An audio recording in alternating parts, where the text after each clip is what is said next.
You see the rings that you analyzed, but it's Gucci though. What does that mean? I mean, that's just a name. Everyone is out to get you, period. Gucci establishes a name, then you believe in that name, and then they could sell you some junk, and that's when they make their money. So you do good business? Yes. Well, we just popped off with Shaquille O'Neal, Cardi B, Mr.Beast, Antonio Brown, Prime, Logan Paul, and KSI and that whole crew. Right now I'm building a brand. I'm not interested in milking somebody for as much money as possible. But I want to build a brand that after I'm dead is still selling jewelry. Yeah, but the winner of here's the prize. You know what I'm saying? So if you could guess the price of this chain, you get to keep it. It's a white gold 14 karat diamond Cuban. What?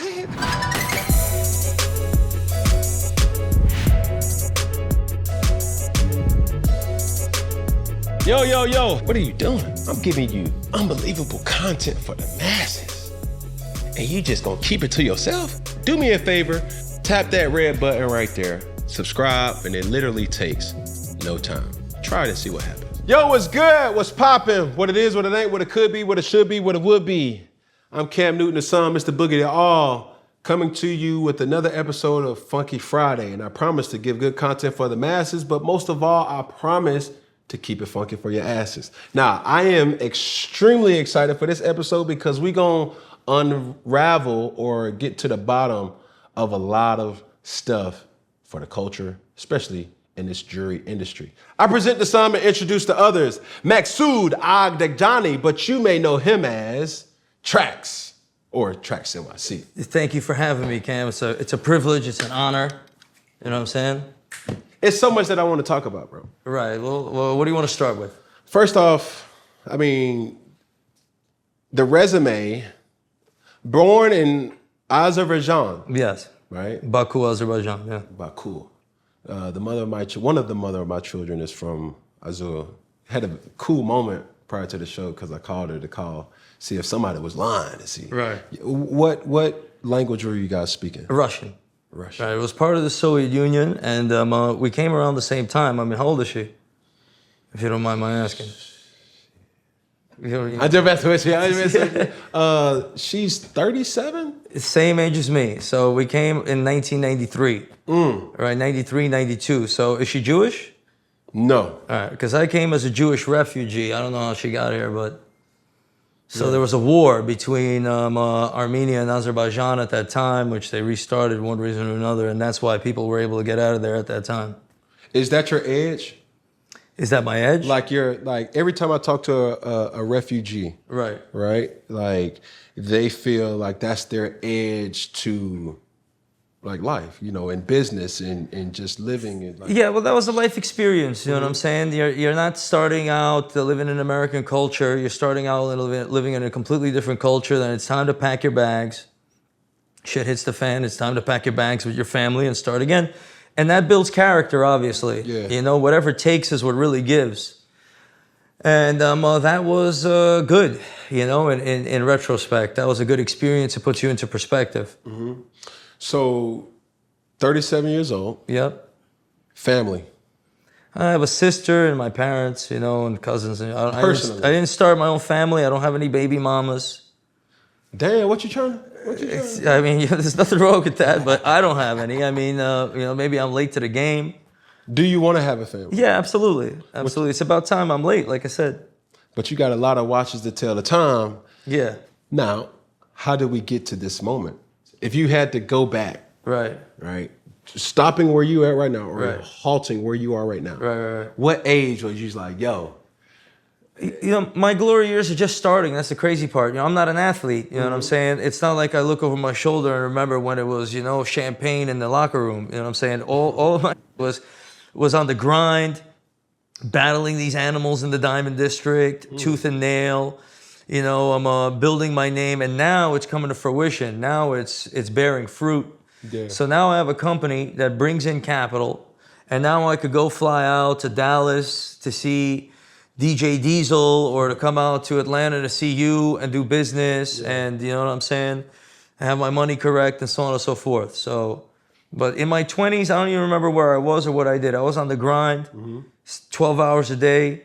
Didn't even have time to drink water sometimes, you know what I'm saying, throughout the day. Just so busy trying to figure it out. Motherfuckers, you know, I had a good, kind heart. They were jumping on my back, trying to take advantage of me. I was naive. So, you know, I had a lot of scars from that. And, you know, I learned. And then I was able to, you know, I started the business when I was 18. Yeah. And I'm turning 37 today. That's 19 years today. Happy birthday. Thank you, bro. Thank you. That's the fact that you're just so reserved and settled. You know what I'm saying? That says a lot about you too. Yeah. So how did we get to this point of the jewelry industry being your out or your way to, you know, more? Well, listen, I graduated high school and I needed to make money. I'm not going to school. I'm not listening to the teachers. I'm not doing that. And at that time, eBay was coming up. And I realized I could get on the eBay market. So I started photographing jewelry at this jewelry store I found and putting it up on eBay. And then when I would sell something, then I would go to the jewelry store, buy it, and then ship it and keep the difference. So I didn't have any starting capital. It was about $1,500 really. And I was able to buy a digital camera, photograph, get people's attention, and utilize the brand new marketplace at that time, which was eBay, and start building a business and get my foot through the door. Because I wanted to make money and get going. And, you know, jewelry was exclusive to New York.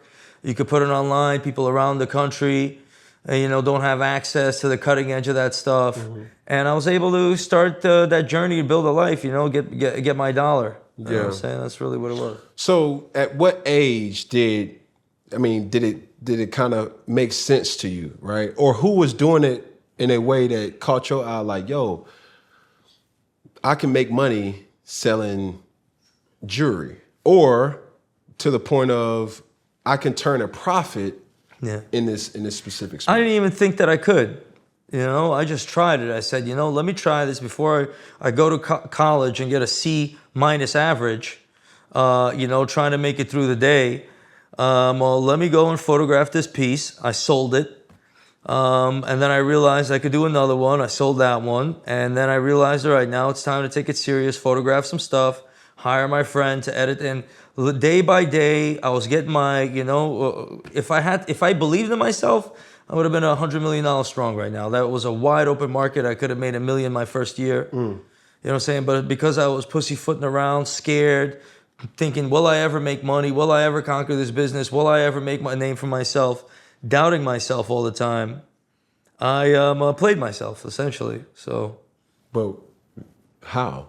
How? Because at that time, all I had to do was buy a couple of castings, set a couple of diamonds, work out with the diamond dealers, and I would have been making $100,000 a month. But instead, I was taking a picture. Wait, stop. Stop. Grossing or profit? Profit. 100 grand at 19, 18 per month was on the table. Looking back now, realizing how I was being a little bitch and crying at the edge of my bed, thinking, will I ever make it? When there was a big, vast, all you had to do was throw the net out there. There was fish in there. You got to. It's abundance. It's already the market was already set. It was there. It was 2004. There was no economic collapse. There was no nothing. Everything was there. The customers were piling up, and I was the first one on eBay. You know, even with all the pussy footing around, eBay invited me to Congress. I lobbied in Congress because I was in the top 1% of sellers. So, you know, and I'm looking back at that now and I'm thinking, damn, man, if I tuned out all the bullshit, all of my friends popping pills, smoking blunts, driving around the neighborhood, and if I tuned all that out and really focused and believed where I had the left foot, you know what I'm saying, where I was testing the waters, if I just put both feet in, $100 million. Right now. By now, yeah. Private jet.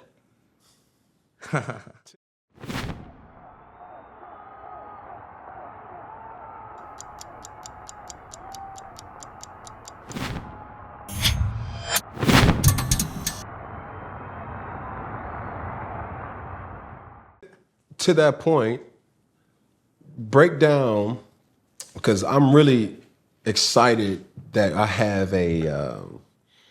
You have all the answers to any question. Any question in jewelry, I have an answer to. Yeah. How do you make your money? Is it obviously you said cost, goods, labor, everything else? is profit. Right. Well, right now I'm selling $3.5 million a month. Hold up, wait, who? 3.5 million a month, 40 million a year. M or B? M. Okay. Million. So, 40 million a year thereabouts with Christmas season, so on and so forth. The cost of goods is about, between me and you and whoever's watching for their educational purposes, about 2.6 million on that. Okay? So that's $1 million a month gross.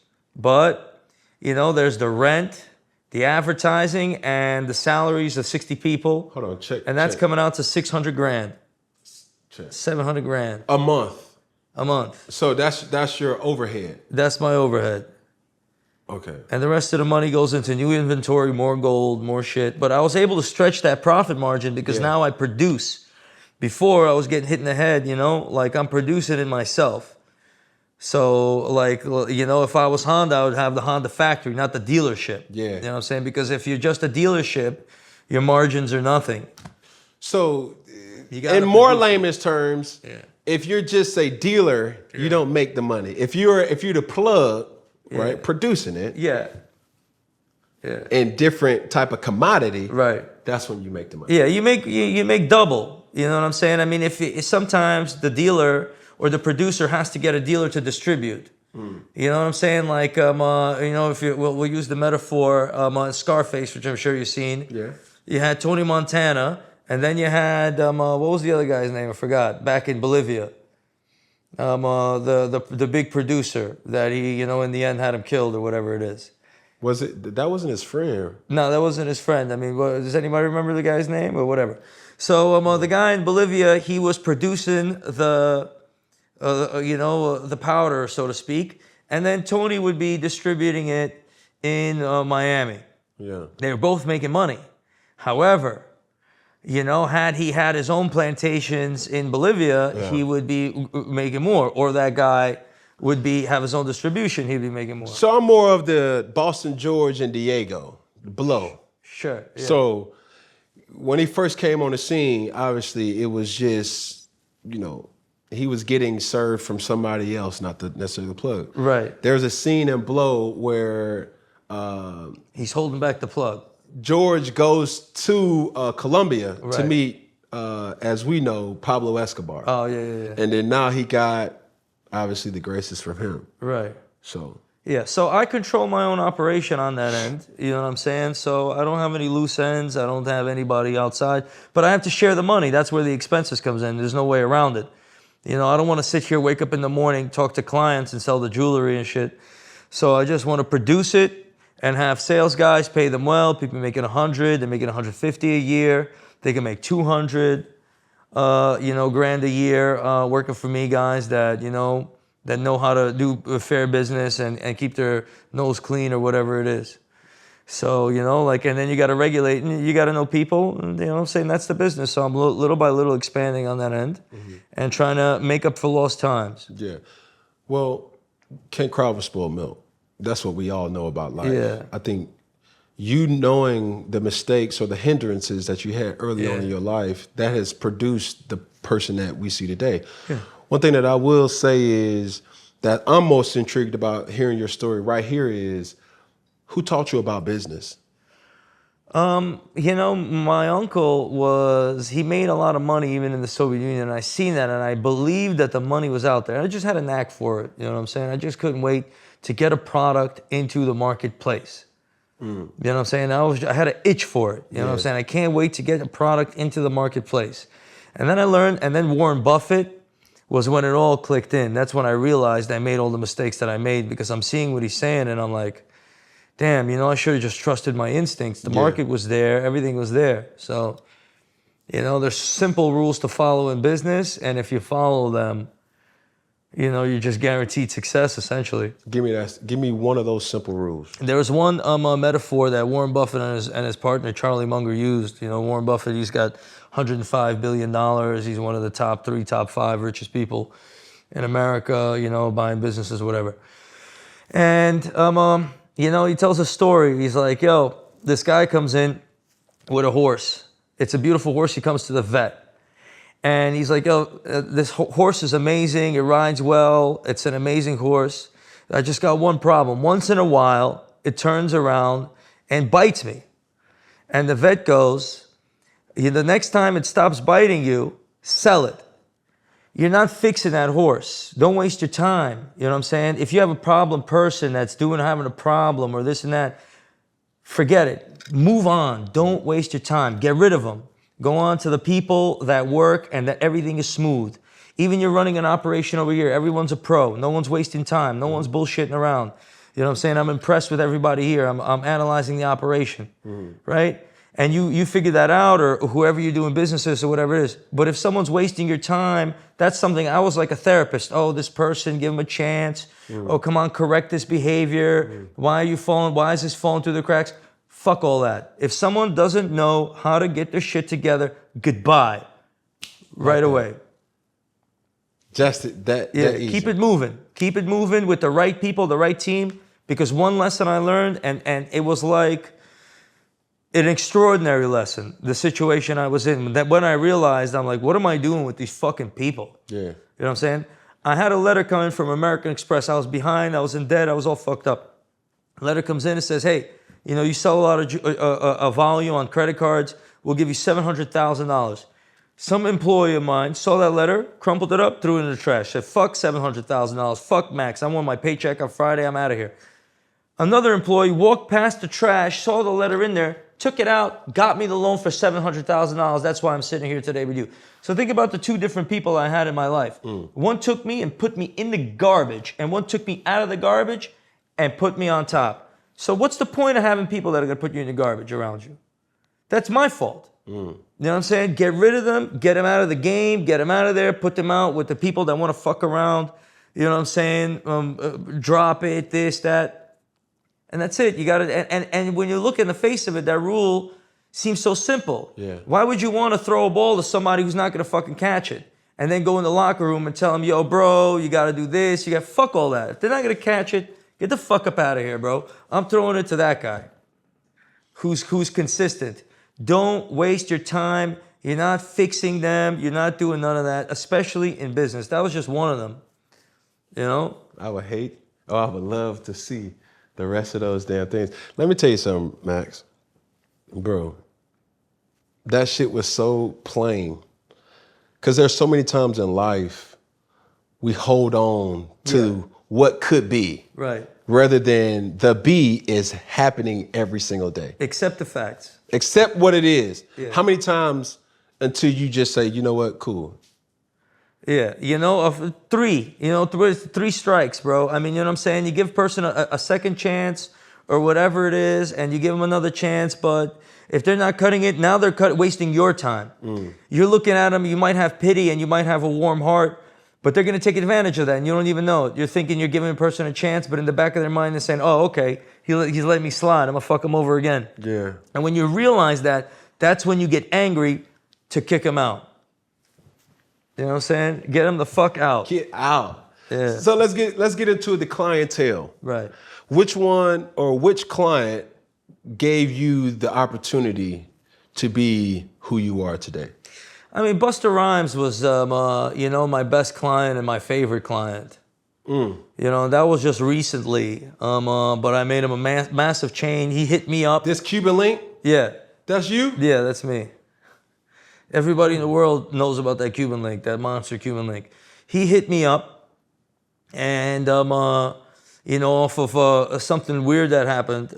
He's been watching me for a while, and then I showed a chain and I said how much it is, and then he had a jeweler, and then he saw the price that I said, and then his jeweler just so happened to send him that same chain and tell him a completely different price, and he's looking at that. And he's like, yo, why the fuck am I fucking with that guy when this guy's even saying this public? So he hit me up, and we hit it off right away.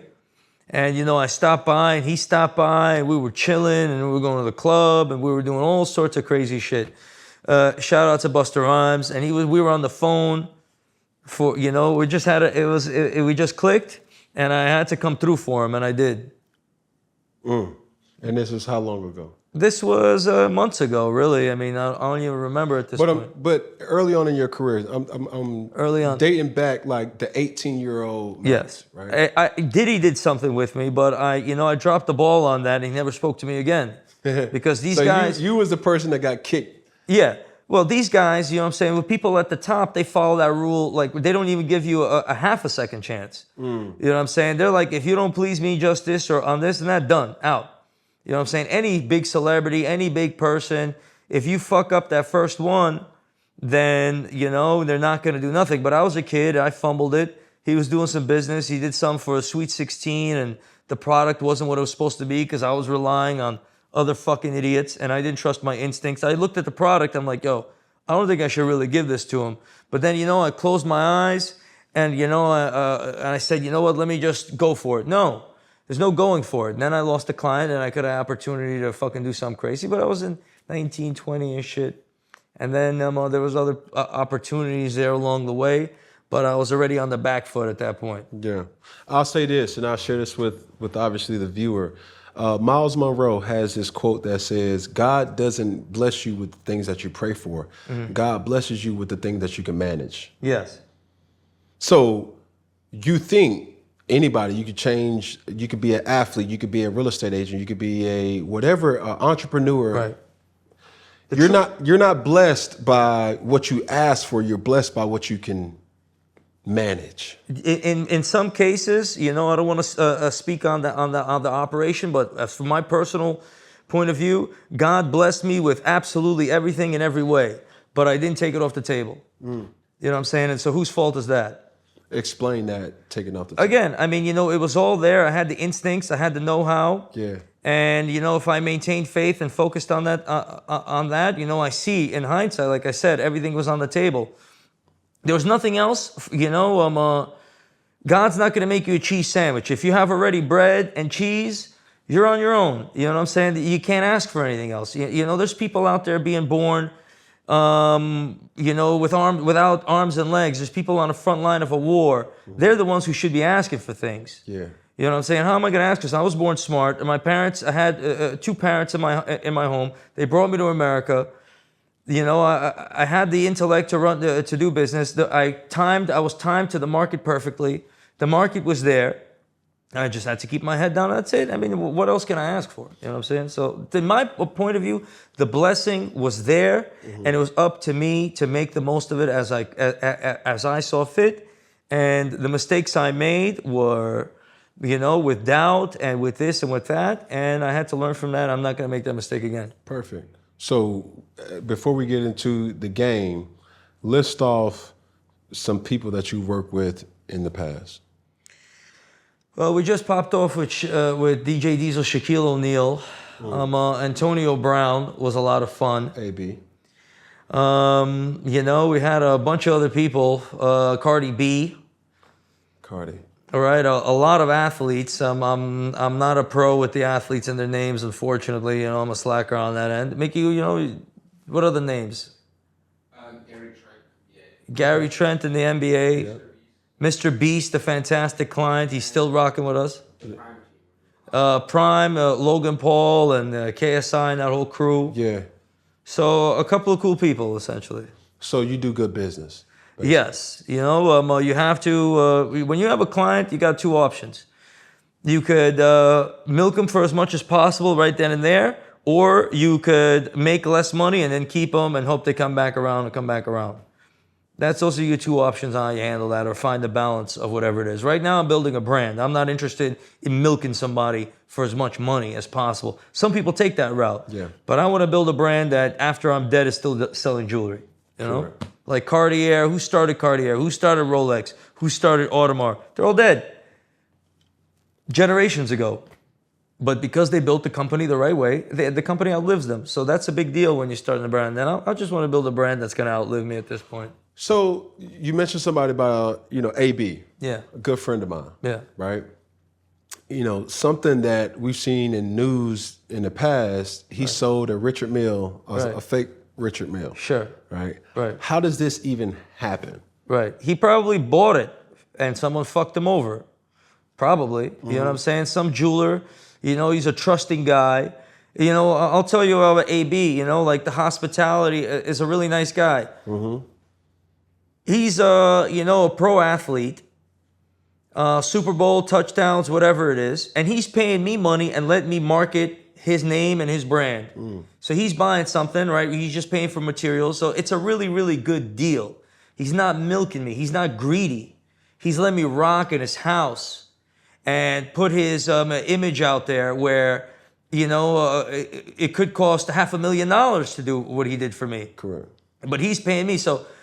So whatever got caught up or whatever watch or whatever fucked him over, so on and so forth, I don't really know how all that happened. I can't really speak on that. Yeah. But probably someone sold it to him and then he didn't want to take the loss and maybe, you know, he forwarded it off to someone else and someone was complaining and so on and so forth. But this is a pro athlete that let me rock in an amazing way. And, you know, because I did that, it's probably why I'm sitting here to begin with. Yeah.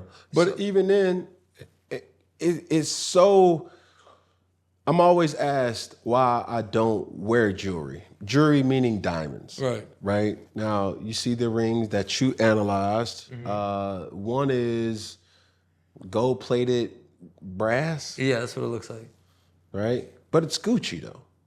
What does that mean? I mean, that's just a Nothing. name. It's just a name. It's the reason that you gave him money. That's Right? Gucci. Sure. Just like Trax NYC. It's the reason, like you want to build a brand that's sustainable, Right. that people feel secure in. Let me just give you a comment on that, right?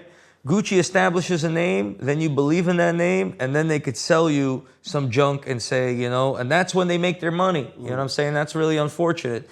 You know, even Tiffany & Co., they got the stores for the tourists where they're selling silver, where the cost value is $50 or something like that, and they're selling it $800 or whatever. Because people want the name and people want to be a part of it. They want to say Gucci, Tiffany, this and that. But that's the business side of it. Me, I don't give a fuck what the brand is. I want to look at the materials and how it's done, and that's just my style. You know what I'm saying? I have a very business mind. I don't buy into anything, and none of that means a damn thing to me. How are you able to identify a fake? Well, materials, you know, it speaks for itself, and some things can be, you know, I'd have to take it to a pro. You know, the hardest thing is gemstones. I had a Alexandrite about this big, $20 million. You know, I was working with these dealers that have crazy gemstones. You know, they're working with the mines, they're polishing it. Now, how the fuck do I know it's $20 million? Right? Because the people I'm doing business with, I know that they're not going to play around or else it's their head. They're not going to play around with me. But do I know? No. No, I don't. It's a gemstone. It's a rock that's this big. That's $20 million. But when you hear things like IA certified or like whatever certificates that you may necessarily get, I don't know if a lot of people know. I read this a couple years ago where Drew Brees and his wife got screwed over by a bad deal in the jewelry industry. Yes. And nobody is susceptible from being played. Right.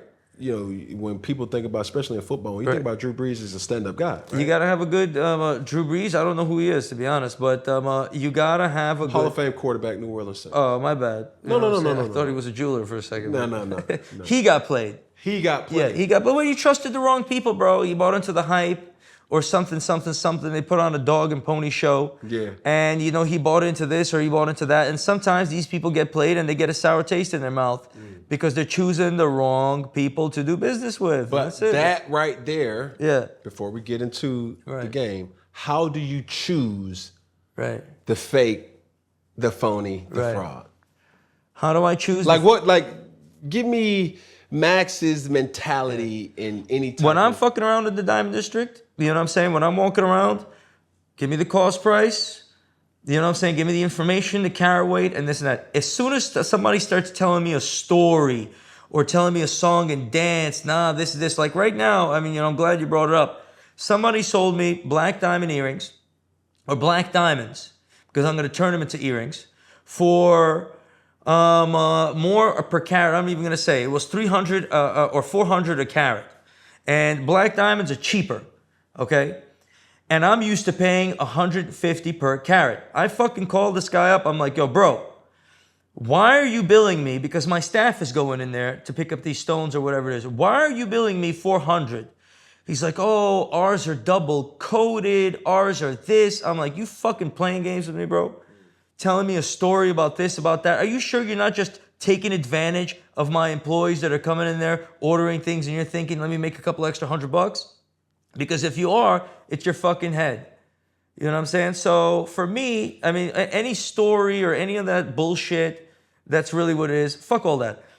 What is the price? Let me double check the price with a couple of different people, then I'll know. You know what I'm saying? All right, you're buying a mansion. This mansion is $50 million. How the fuck are you gonna know it's $50 million? Well, let me see the other ones. Oh, this one's 45, but that one looks a little bit better, so that would explain it.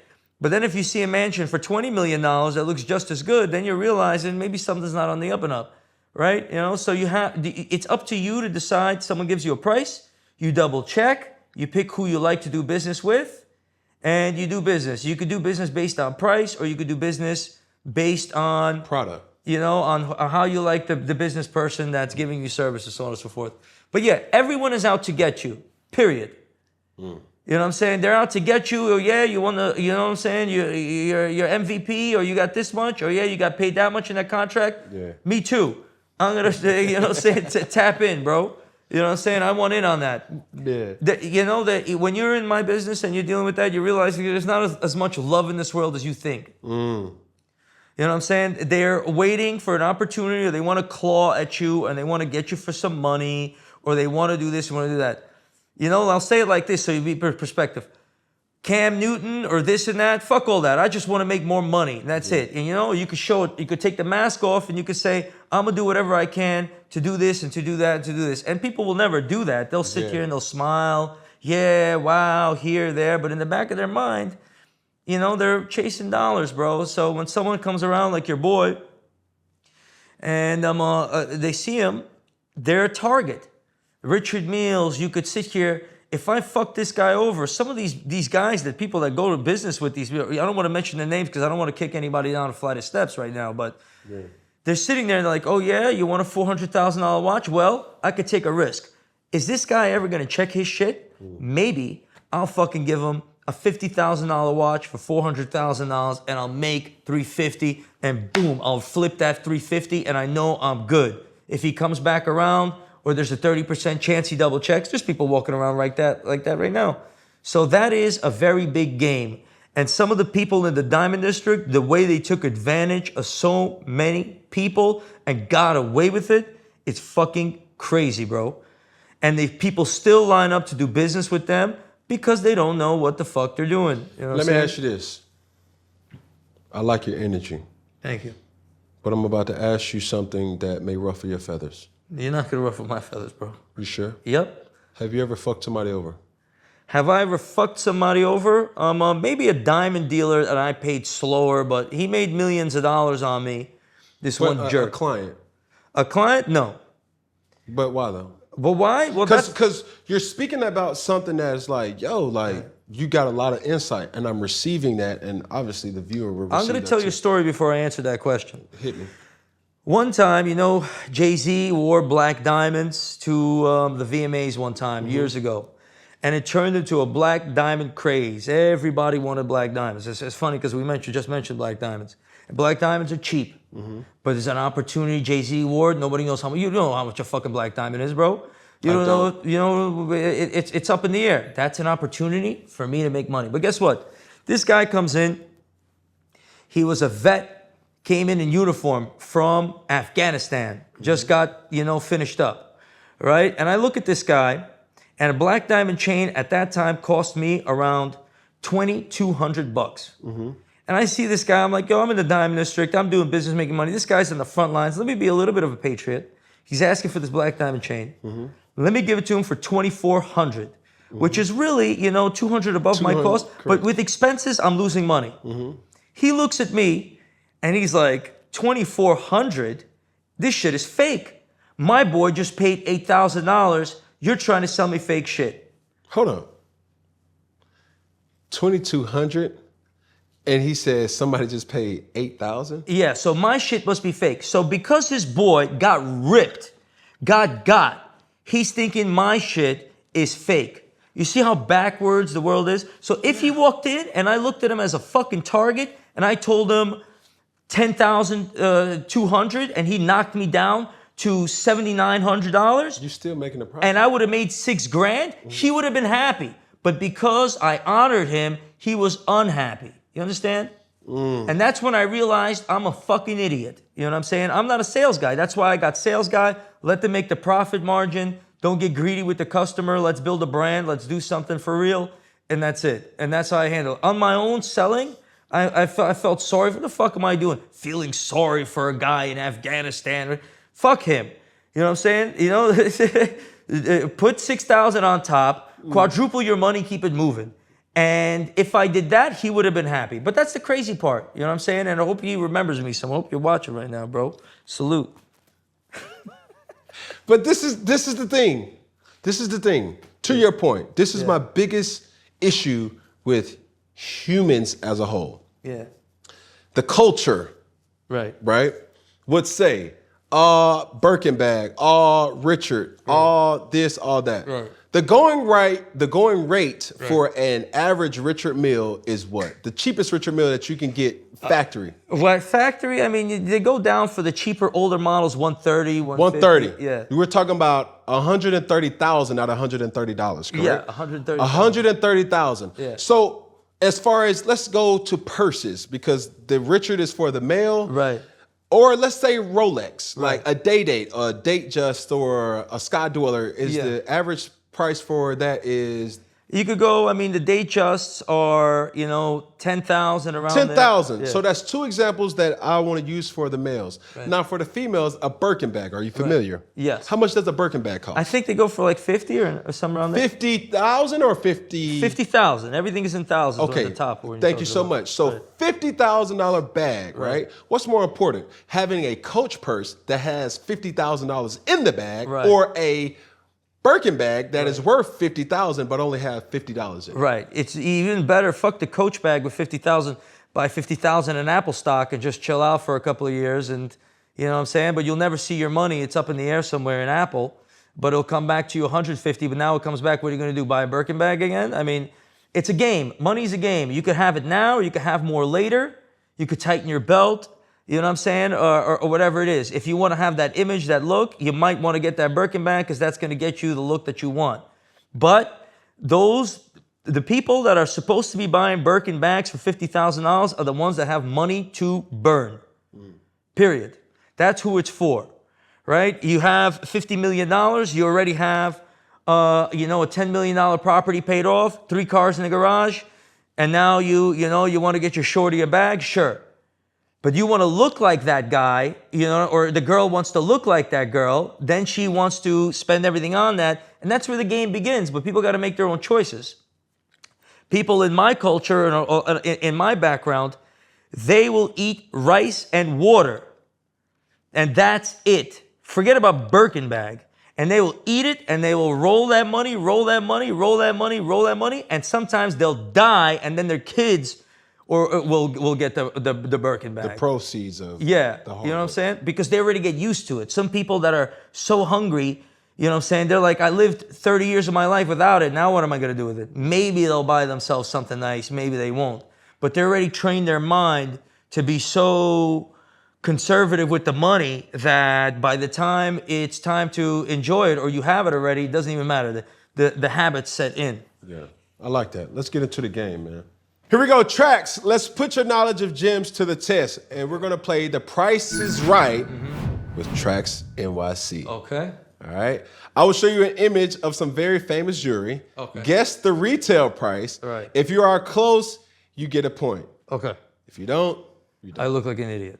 Right. Say less. Everything is on the table right now to let the people right, let's know do if it. you know what the hell you're talking about. You ready? Yep. First up, we got Beyonce. Right. She's wearing a 400 carat Lorraine Shorts necklace. Right. What's the retail price of this? 400 carat monster stones. 100 million. 100 million? Yes. I'd say something around that number, around there. What do you got? 12 million. 12 million? Well, that's the retail on that. Talk to me. Like, That's a steal. That's a deal. I mean, the retail on something from a designer It's crazy figures for those massive stones. But my question is, do you think Beyonce has this in her, let's say her closet or whatever? Right.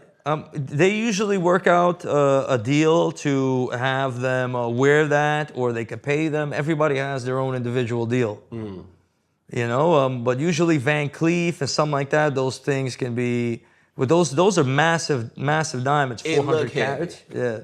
Amongst other things. Yeah. Alrighty, moving right along, we got Quavo Emerald Cut Diamond Grill. Right. So that could be, you know, let's say 40 grand. What do we have? 250,000. Well, that's a ripoff, 250,000. I mean, that grill is 250, but that necklace is 12. I mean, that's ridiculous. If anybody's watching wants a grill like that for 40 grand, I got you. All right? I'm gonna have to charge you for ad shares right there. Yeah. So that one is yeah. Here we go. Lil Yachty multicolored grill. That would be 20 grand. 35,000. Yeah. So that's 35, and how the fuck is that 250? It's the emerald cut, bro. Come on. The emerald cut. All right. Come on. Drake 42 engagement ring necklace. That was supposed to be around 15 million, right? Okay. But that could be lab, that could be natural. It's hard to tell. It says 12.5 million. Right, 12.5. So can I get a point for that? That's definitely a point. You got a point. I'll give you a point for point or that one and two. then Lil Yachty. Yeah, okay. That's 2. So And I want a point for Quavo's emerald cut grill. I mean, 250 for a fucking grill, but come on. bro, that's your example. You said somebody would prefer I'll to lose spend on more. Beyonce. Yeah. Somebody the mentality is somebody would prefer to spend more and get ripped off more. I want to see the receipt, bro. Whatever. All right, keep it moving. Let's roll. All right. Bro, this was a moment. Yeah. So Lil this Uzi Vert's 11 karat pink diamond that was encrusted on his skull. that was supposed to be around 20 million, around there. 24 million. 24 million, yeah. And how long did that last? How long did that last? Someone took it out of his forehead when he jumped into the crowd. That's what he said. But they don't care about that shit. But that was, again, try that to get was- an insurance claim on that. that was also could be lab, bro. You know what I'm saying? What you mean lab? What that mean? The diamonds are grown in a lab nowadays. A lot of pinks, a lot of big stones. They come out VS.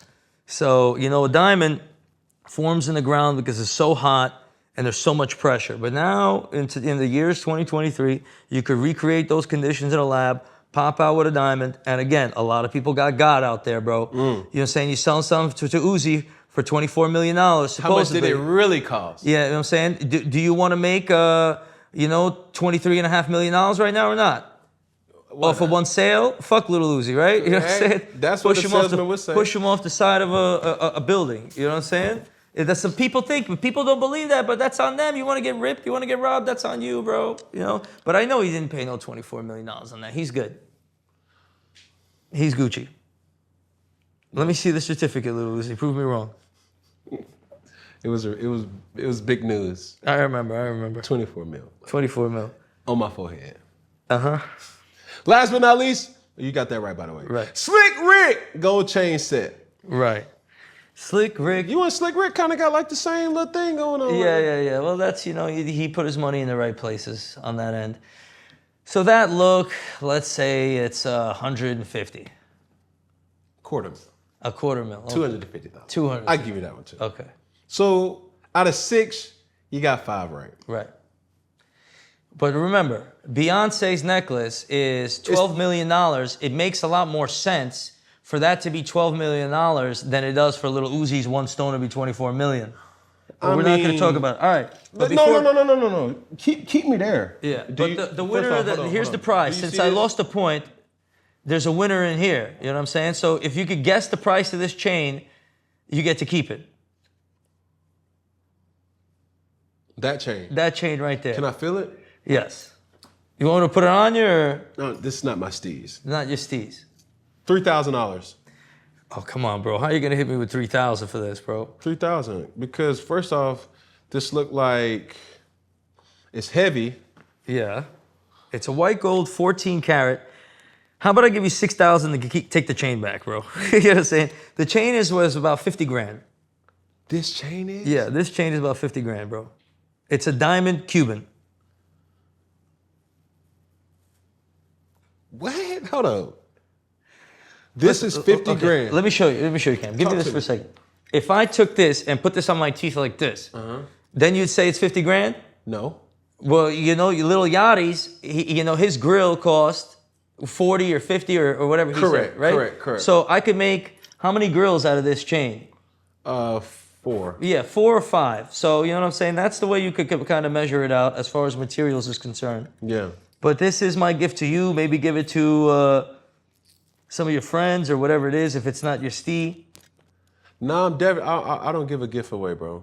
All right. Well, whatever it is, you know. But this is about 50 grand. Thank you, bro. Yeah, my pleasure. Thank you for having me, man. My friends give good gifts. You want me to lock it for you? Or you got it? Oh.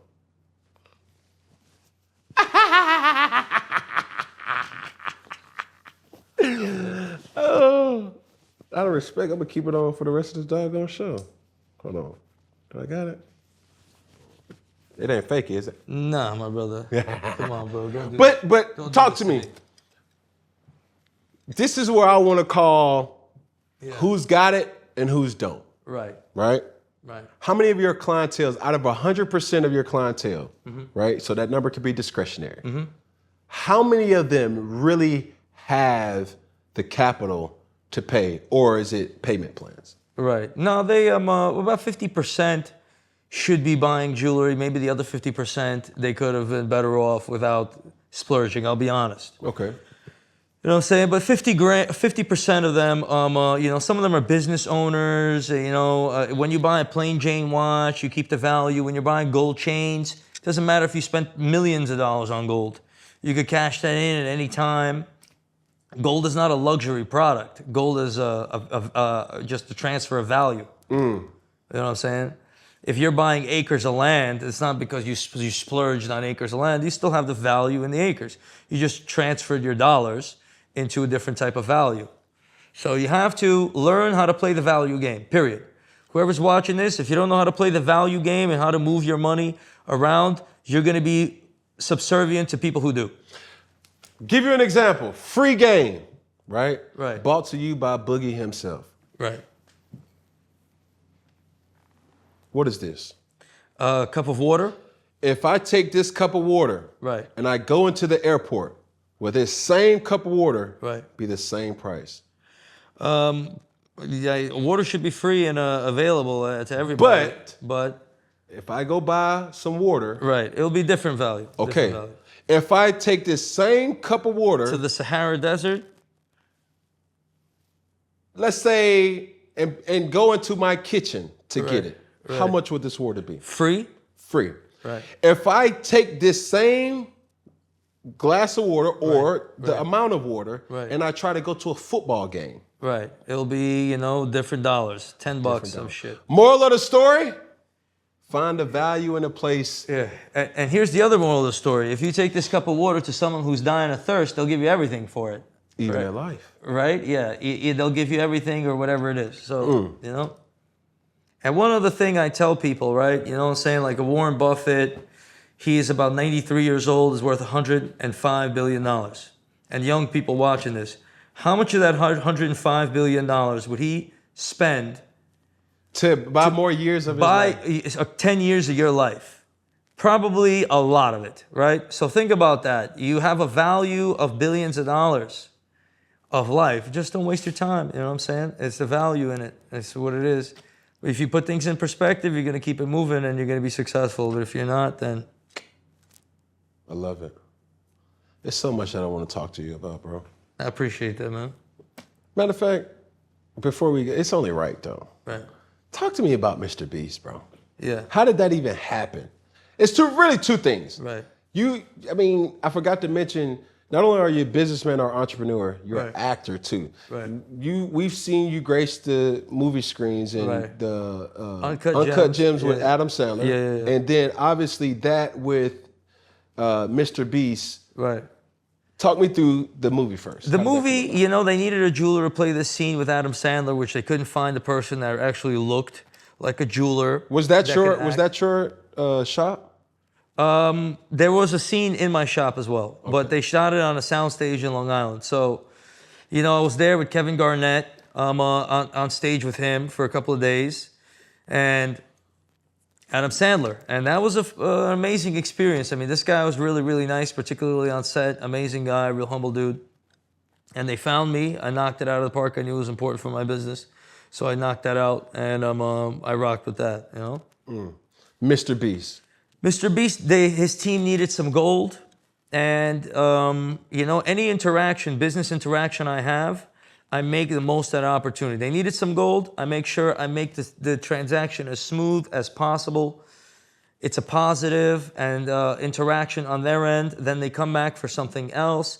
I do this, I do extras, I do here, just like over here. You know what I'm saying? I didn't come in here with some pussy-ass $3,000 chain. You know what I'm saying, bro? I'm doing business. That's correct, bro. This motherfucking Trax, bro. I ain't motherfucker coming the damn pussyfoot around. Yeah, I'm not playing around in here, bro. So before we get out of here, right. What's the most money you made it in a year?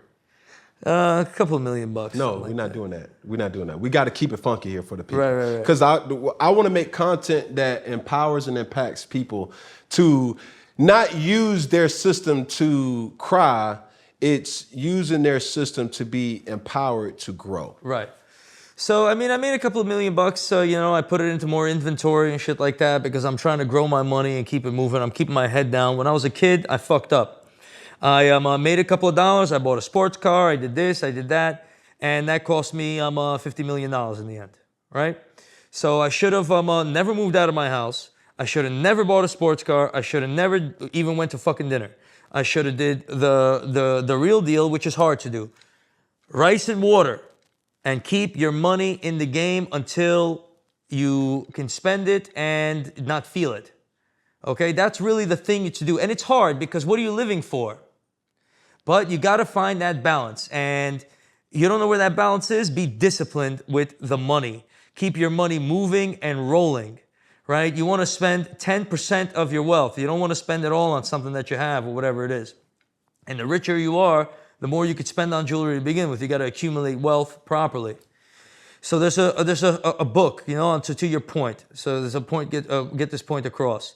It's called The Richest Man in Babylon, right? And people come to this guy, and they're like, how did you get so rich, right, in Babylon? They're working on the walls of Babylon. They're stacking bricks. They're like, yo, I can't take it anymore. How much more of this fucking shit are we going to do? When are we going to be rich? Let's go to the richest guy in Babylon. What does he tell him? He tells him, the money you earn, 70% of it is yours to keep forever. You got to understand that. You get paid $100,000, you take $70,000 and you roll it into value. You buy a property, you buy this, you buy that, or you buy gold, then you melt it down, you buy the property. It never leaves you. It just accumulates forever and ever and ever. The money, the value never leaves you. If you're handing off your value to someone else, you have to recognize your fault.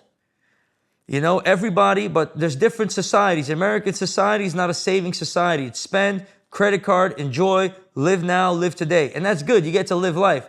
Go over to China. They're going to sit here and take every capital and buy an apartment, and then they're going to buy another apartment. They're going to rent that out. They're going to wear rags, and they're going to do this and do that, and then their kids are going to enjoy. It's a game. Just put it in your perspective, figure out which one you want to do, and accept the consequences. You know what I'm saying? You're going to live a great life and die with nothing, or you're going to die with everything and live a completely shitty life, or you can find a balance somewhere in the middle. Max. But make that conscious decision on what the fuck you're doing. Max, how much money have you made? I make about $2 million a year in my business right about now. In case, you know, the boys are watching, the Alphabet Boys or whatever. They're not. Okay, good. You never know. But yeah, that's what I'd like to, you know what I'm saying? That's my profit. And that's great money because over the course of 10 years, it's $20 million. It's not, you know what I'm saying, an NFL contract. No. See, that's the thing right there. It's fantastic, but I'm gonna keep it moving. You gave me quotes from Warren Buffett. You gave me quotes from the richest man in Babylon. Right. Let me give you a good quote from humanity. Comparison is the thief of all joy. Right. No, it really is. So you just said, oh, it's not shit. Yeah. You give me a profession that gives me $2 million a year. Yeah. I'll be smiling from ear to ear. It's an amazing thing to own a business that brings you capital. I swear to God, it's an asset. And I'm glad I invested my money on my birthday 19 years ago to be here with you today. There we go. That's a good ending point. So before we end things here, as we always do to close the show, we start here together. Get my chain, you feel me? How much you say it was? 50 bands? 50 bands. 10 bands, 20 bands, 100 bands. That's not even a discussion, man. OMG. You ain't never worked with Drake? No, I never worked with Drake. Hey, Drake, holla at my boy. Who else you want to work with? Who do I want to work with? I'll let him come naturally. I don't really even have a list of people. I want to knock out Mr.Beast. I got a great collection of people. He's the biggest YouTuber right now. Yeah, that works for me. That's free publicity right there. You know, but he snapped. Kodak. I forgot about Kodak. I work with Kodak. That's fantastic. Good people. He's the man. Yeah. So we're going to start here together. Then we're going to go in there in unison. And then we're going to finish right there in the middle. You ready? Yep. One finger. Right. One pinky. Yep. One thumb. Mm-hmm. Let me see what you know what to say. All together, one love. It's one love, bro. One love, baby. We're gonna come on. So that'll give you some inspo to try to help me create something too. Right. One love. But one love. Here we go. One more time. All right, you ready? Mm-hmm. One finger. Right. One pinky. Mm-hmm. One thumb. All together. One love. Yeah. Motherfucking Max. My God. Like you, bro. Touchdown. Yes, sir.